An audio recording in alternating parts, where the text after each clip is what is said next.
Well, aside from great food, what all did you get out of the trip? Did you perhaps even more so in some areas than maybe you thought going into it? Yeah, definitely. From a basketball standpoint, a ton. Really, from the practices more so than the experience over there. Although we gained a lot from being able to play 3 games over there against a different opponent. But the extra hours that the NCAA gave us, we took advantage of, and did a lot of installing this summer to where today's a little bit different than the last few years, the way we've approached it, because we have a lot of our meat and potatoes in right now, and we're a little bit ahead of where we were a year ago. What do you feel like you know about this group right now, and what do you want to learn over these next few weeks getting ready for the start of the regular season? A lot of parity, a lot of depth. This team is pretty competitive. Practices have been very spirited. Guys are getting after it. This team likes to work. They like to compete. I really have enjoyed working with this group. I'm really excited for practice. I know our guys are fired up. I think you guys will get a taste of it too, as you guys and gals, as you witness the first part of it. That there'll be a lot of energy in the gym. Whenever you go into the portal and you're looking at guys, how do you gauge if a player is going to be competitive, is going to bring the juice every day? Can you do that? Is it something you don't learn until you get them here? No, you do your best, right? And you there are ways that we can study film, and you try to make educated guesses, of course, and you do your homework. And some of these guys, you're able to call other people throughout the recruiting process in their circle, and maybe former coaches. You do as much homework as you possibly can. It is recruiting, though. It's evaluation. It is inexact to a certain extent. But we've got some guys that, for the most part, I want to say we brought in 9 new guys, correct? 7, I think, and one at a really high level, and the other 2, I've been really pleased with their work ethic and their eagerness to be a part of something bigger than themselves, and hopefully help Georgia take the next step. Jabri said that this is the closest team he's been a part of at Georgia. How have you seen that play out, on a day-to-day basis? It's refreshing to be a part of a bunch of guys that seem to really like each other. Of course, this team hasn't hit a lot of adversity, of course, but I do think that the amount of character on and off the court with these guys and in the locker room will help these guys, especially given the opportunities and experiences from this past summer, to spend a lot of time with each other, again, in between the lines and outside the lines. And we're going to continue to challenge them to have real, authentic relationships with one another, not just everything being positive, right? We talk about family a lot, and there's going to be some arguments. Hey, I was open, but how do we talk that out? Is it healthy, or is it going to be avoided? The strongest cultures have real conversations with one another consistently. We above me, right? We win, we all win. And I think this team has a chance to do that, to help us become our best version. What that is, who knows down the road. But again, I think they really like each other. I think this group is competing at a really high level in our practices so far, hopefully today to another level in the first official one. Justin talked up Jabri, talking about how much work he's been putting in, and you had talked about that a little bit before the Italy trip, but what makes Jabri stand out about how he's been going about his business? He's been, his overall approach, he's just provided more maturity. His responses to a missed shot or two, or a blown defensive assignment, we're all going to make mistakes, but a huge part of the game of basketball, a game of inches and milliseconds, is being able to respond to the last mistake or made shot, the last positive or negative. Can I stay in the moment and move on, move forward? What's the next responsibility? And I think he's grown a lot in that regard. I think he puts a lot of pressure on himself, as do a lot of young men that are as talented as he is. He's one of the best shooters in our league, and I expect him to have a really good year. He's tried to get out of himself a little bit more too. I think the more he's communicating with teammates and leading helps him stay in that moment. You mentioned his leadership. How much have you seen him and the other 3 guys, Justin, Frank, and MA, that are coming back? Yeah. How have you seen them be leaders, knowing that they've been through a season under your direction? They've all grown. Jabri the most from a vocal standpoint. Justin too. MA probably the most from an exertion standpoint, from an intensity level standpoint. Not that those other guys aren't playing hard; they are. We don't have a guy right now that's not playing hard, which gives you a chance, of course, to have good practices and to stack days. But MA's MA's played really hard, and he's played with a lot of intensity on the glass and on the defensive end. Mike, how much of the schedule did you inherit versus adding, and what does the elevated schedule do for your program? Not much this year did we inherit. This was, if I'm not mistaken, other than Georgia Tech, right? I believe that might be the only one. So this was us just wanting to get better, wanting to take the next step, challenge ourselves as a program, as a team. And guys, the signees that came to Georgia wanted these type opportunities for development, and also, who knows, you win enough of them, and we'll see where those opportunities come March. Does that help focus when you know you've got to, line up against some of these teams you're playing, or is that it always come into play? I would hope so. We'll be in trouble with our schedule, but I think that this group will embrace it. They're excited about the tough schedule that's in front of us, and excited about competing with one another in practice every day, and getting Mike, better. I know you're process driven, so this Yeah, is, absolutely. So this question is one of those that you're not even going to be thinking about. But I asked Bree about what stands between Georgia and an NCAA tournament. Yeah. And obviously there's a laundry list of things, but if you were breaking it down, what are some of those key pillars for this program to take that next step? Boy, a lot. Putting in the hoop, getting some stops, rebounding it better.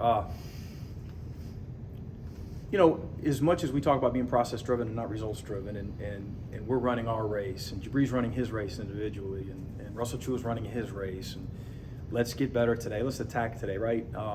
All those things we're huge believers in, and at the same time, we want to go to the NCAA tournament. Georgia wants to go to the NCAA tournament. These guys want to go to an NCAA tournament. So I've probably talked about that goal more so with this team, to be totally transparent with you, than I have in a long time. I left it alone as a head coach really the whole time I've been in it. And this year we've actually talked about it a little bit. Like, hey, what's the goal for this It's to break through and to get back to a tournament. Now, 95% to 99% of the time, we need to talk about that process in order to get there. How are we going to shoot free throws at a higher rate? How are we going to respond to one another, communicate effectively, all those type things? How are we going to be a upper half, defensive efficiency team? How do we get our assists up, turnovers down? And that's all process-driven stuff that we'll work on today. But ultimately, if we're not trying to get to the tournament, we're wasting time in this league. And then obviously the teams in this league that get to the tournament have a chance to make a run, and we want to be there one day. Is there something about this team that made you feel comfortable addressing that? Just think that we've got we've got 3 grad transfers. We've got 4 other guys that'll potentially transfer or stay, that'll graduate in the spring. I mean, we've got 7 older guys. We've got freshmen that came here with big aspirations of doing something special at the University of Georgia and laying a foundation. And I feel like sometimes you wonder if those young people feel like you're avoiding it, right? So let's just talk about it. Let's just put it out there. We all want to get there, but we should be, if we're going to get there, way more concerned with how to get there. And at the end, let the results, see where those results. When you talk about process with recruits, how receptive are those kids to what you're trying to do and build? Because a lot of guys, they want immediate success, for lack of a better word, but you're doing a little something different build. How are they being receptive to what you're trying to build? Well, I think that at the end of the day, they're embracing the honesty, right? That we're trying to build something, right? And we are building something. We laid the foundation last year. Really like the pieces that we brought in.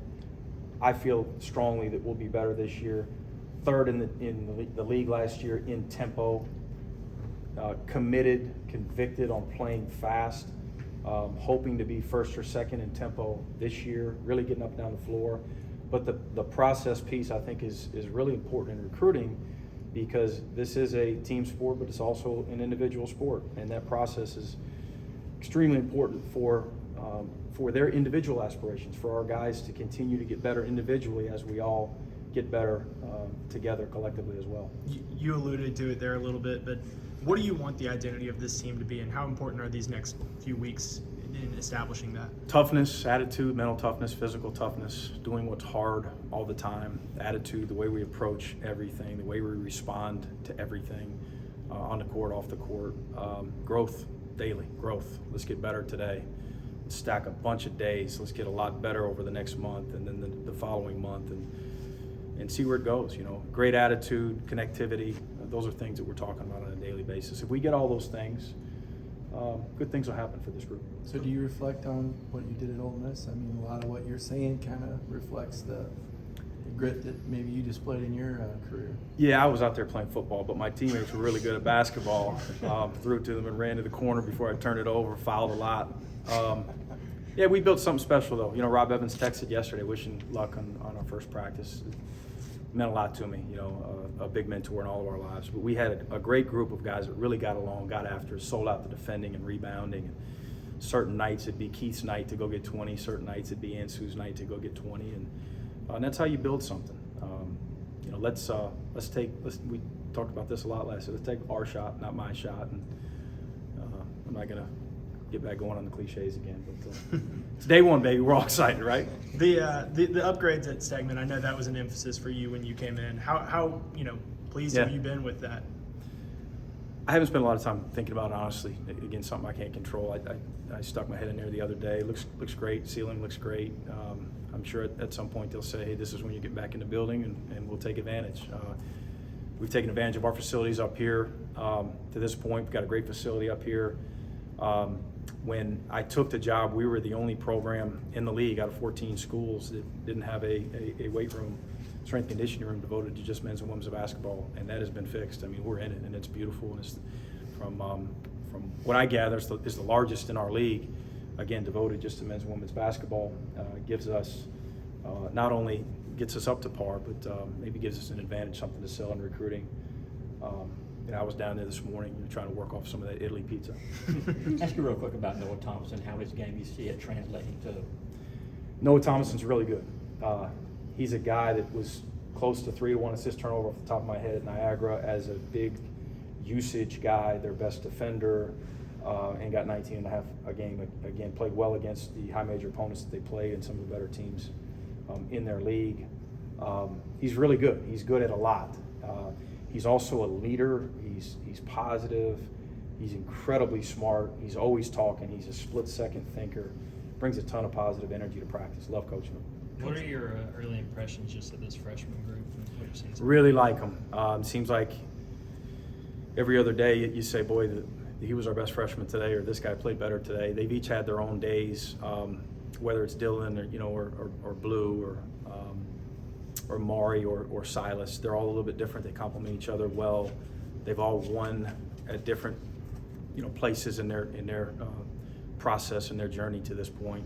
But I feel like those are 4 really good building blocks to build around, and guys that have a chance to be really good players and they're great people. Yeah, I mean, Justin and Jabri both said themselves that they forget that they're freshmen sometimes. What can you speak to their maturity level so far through just preseason? A couple of them are just winners. Not a couple. All 4 of them are. A couple have been banged up a little bit at different times. We haven't had a day where all 4 played really well yet, but that's part of the process for freshmen. But really like those guys. Really like the character of them. They get along well. And it is unique in that you've got a guy like Noah Thomas in Italy going to lunch with a Silas Demery, who's a freshman and he's a 5th-year senior. So part of that connection, that those relationships can be fast-tracked by the maturity level and the understanding of importance by these older guys to help speed up these young guys. Yeah. Are you? Last question. You go ahead. That connection and honesty, you've really been upfront about that, and whether it's talking about championship hopes or just even talking about family, just how important is being open and honest for this team, especially building chemistry, which it seems like it's gone really well so far. Yeah, it's huge, and everyone thinks they've got good chemistry right now because we're all 0-0, right? But I do think this team, I'm positive about the expectation of this team handling adversity, again, because of the character on and off the court and what they've shown through some hard practices and through some travel adversity, a little bit. I guess we've seen a little bit off the court, but it's what we're building this thing around. It's what we want to have as strong a culture, something that's a little bit easier to control, right, than whether or not shots go in that night or not. So we want to have as strong a culture as we possibly can have, and that's built through, again, real relationships, something that we talk about on a daily basis, work ethic, honesty, you know, today wasn't your best practice. You know, yesterday you were unbelievable. Let's talk about why. Let's watch a little film. Staff's doing a great job, and we're just helping these guys get better, having fun at the same time. Thank you. Appreciate it. Thanks